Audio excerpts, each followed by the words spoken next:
Hello friends, welcome to my channel winner true furniture লাভার।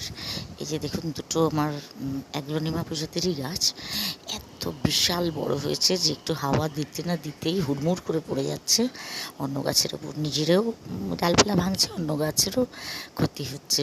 ছোটো গাছ হলে তো মরে যাচ্ছে। তাই এই দুটোকে রিপোর্ট করার সিদ্ধান্ত নিয়েছি। একটা তো একটা ছোটো দইয়ের হাঁড়িতে ছিল, আর একটা ছোট্ট টবে ছিল। তাই আমি বালতিগুলো কিনে ভেবেছিলাম বোধহয় এগুলোতে একদম ঠিকঠাক হবে। এগুলো 30 টাকার বালতি, যেগুলো যায় বাড়ির সামনে দিয়ে।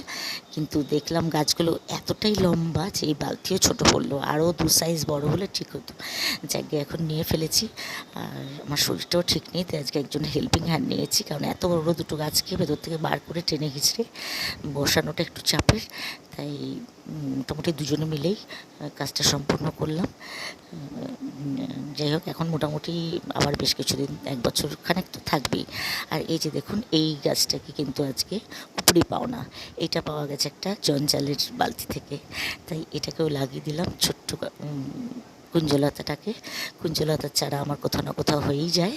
একবারই এনে বসিয়েছিলাম 3 বছর আগে, তারপর থেকে কিন্তু প্রতিবারই চারা নিজে থেকেই হয় আর বসিয়ে দিই। আর কলিয়াস গাছগুলো দেখুন কি দারুণ, পুরো কেটে দিয়েছিলাম, আবার নতুন করে গোল শেপ নিয়েছে।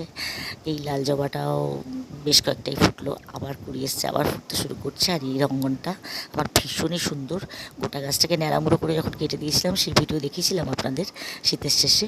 তারপরে দেখুন আবার গাছটা মোটামুটি শেপ নিয়ে ফুল ধরতে শুরু করেছে। এই গাছটা কিন্তু যখন ফুল হয় পুরো গাছটা সাদা হয়ে যায়, দেখা যায় না। এদিকে কালাঞ্চও কিন্তু এখনও ফুটছে এই জায়গাটায়। বাকি কালাঞ্চগুলো মোটামুটি ফুল শেষ হয়ে গেছে, এটা এখনও ফুটছে আজই অবধি। ভালো লাগলে প্লিজ লাইক, কমেন্ট, সাবস্ক্রাইব।